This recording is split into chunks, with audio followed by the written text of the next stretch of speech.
I think that would be perfect for her. Yeah, I think that's perfect, too. Don't you think this is kind of expensive, you know? Well, hey, do you like having a good time, huh? Then you need a good watch. Hey, guys.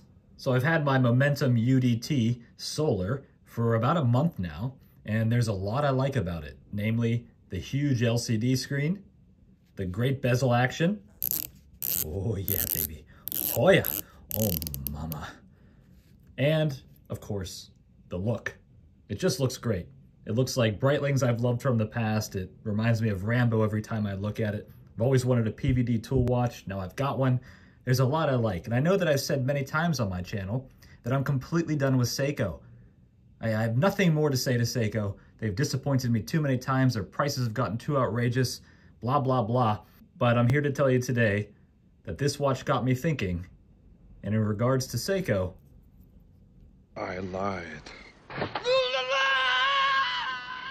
All right, guys, this is not going to be a full review of the Seiko SNJ025, otherwise known as the modern-day Arnie.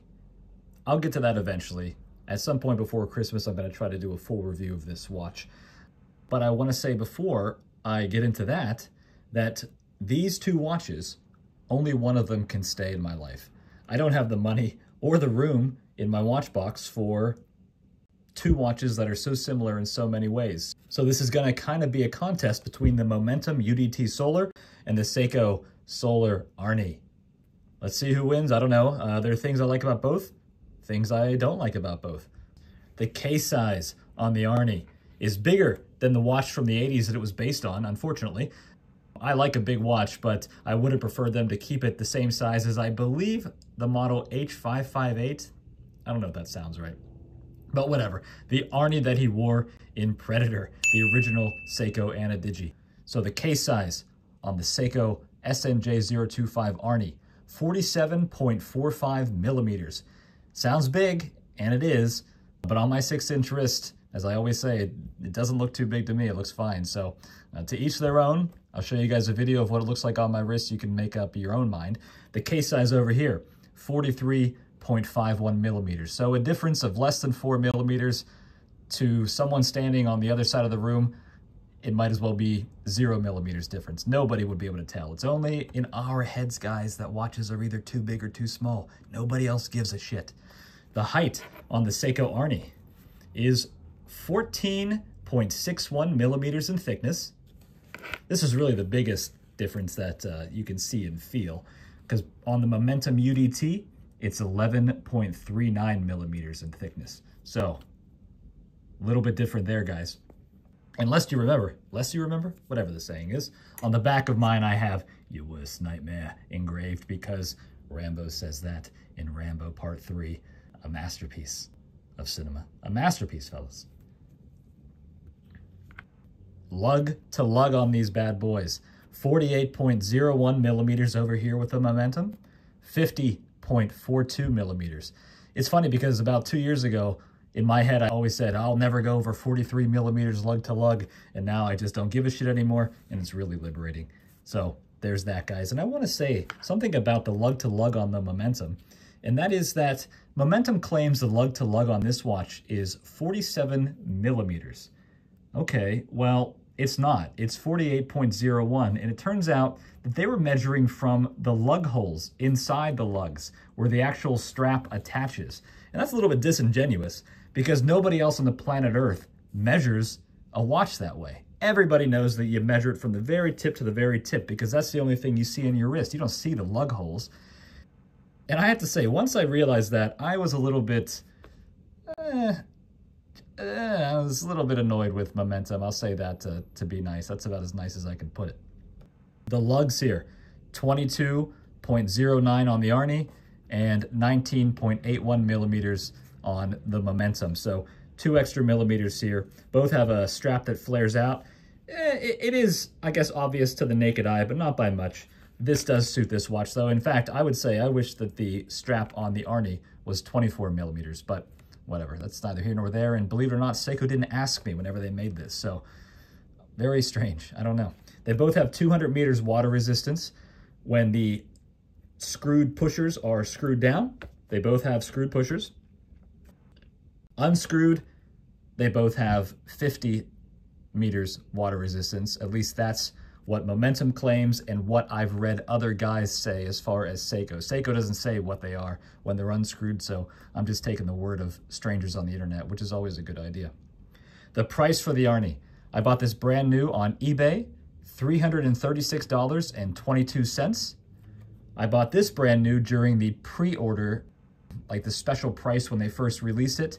Then it was $299, I believe, plus it cost me an extra $20 for the Uwis Nightmare engraving, which I wish, by the way, well, whatever. I like that engraving, so I'm not going to say anything about it. It's not deep enough. It's not deep enough. I paid $337.84 for this Momentum, so $1.62 more than I paid for the Arnie. The loom on the Seiko Arnie is great. It's not excellent. To be excellent, you have to have tritium, but it's great. The loom on the Momentum is crap. I covered that in the actual full review of the Momentum UDT, and I stand by that. The loom is incredibly disappointing. And since the loom is incredibly disappointing on the Momentum, you'd think, well, that's no big deal, because they probably put a backlight on this wonderfully huge and clear LCD display. Wrong. There's no backlight on this. So once the loom fades out after a very short period of time, you're left completely in the dark with this bad boy. Over here, on the other hand, it has excellent loom and an excellent backlight, which can be activated up here, as you guys can see. Oh, and also, if you hold this button down long enough, it tells you what your battery situation is. So my battery is fully charged over here. It's a number 10. If it's not fully charged, it would be a number 1. So that's where the scale is, 1 to 10. One thing, though, that the Momentum absolutely has going for it, and you could argue, you know, aesthetics all day long. Maybe some guys think this one looks better. Some guys think this one looks better. There's no right or wrong as far as that goes, obviously.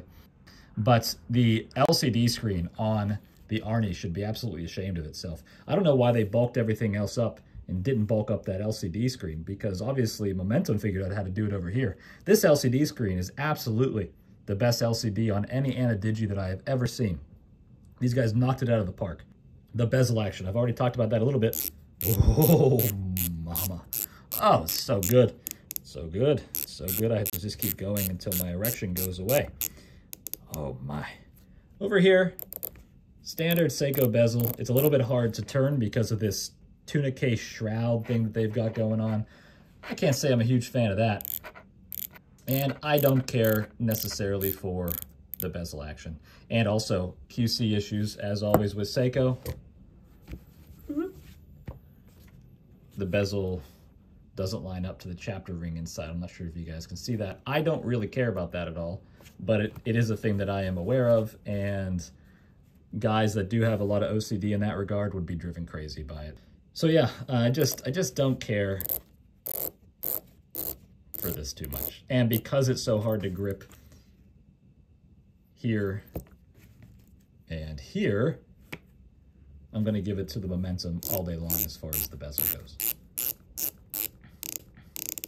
What else? Well, this has a second hand over here. This does not. I've always loved the Breitling Aerospace. That doesn't have a second hand, so I'm willing to make excuses for this one over here. But now that I've been dealing with this one for a few days, talk about OCD. I guess I do have OCD because I couldn't handle that. Now that I have a second hand over here, I do appreciate it and maybe wish that this one had one too. Otherwise, guys, I don't really know what else there is to say. This one's so new that I still have the sticker on the back, and I'll peel that off when I do the long form review of it. You know, I wanted this one so bad, and I've been waiting for them to come out with a bracelet for it so that I could have a full PVD bracelet tool watch kind of deal. But like I said, I can't afford to have all these watches, so one of them is going to be sold on eBay, and I have a feeling it's going to be the Momentum. It just can't compete to this. I mean, in the middle of the night, whenever you want to see what time it is, this lets you down. So it's like, what is the point? What is the point of having loom on a watch or an LCD screen if you can't access them half of the time? You know, it's dark quite a bit. I don't know if you guys have noticed, but every day it seems to get dark a little bit. And you know, I say looks are subjective, and they are, and there's no right or wrong, but This has a lot of charm over here. It's just so weird. What a weird design. It's so funky.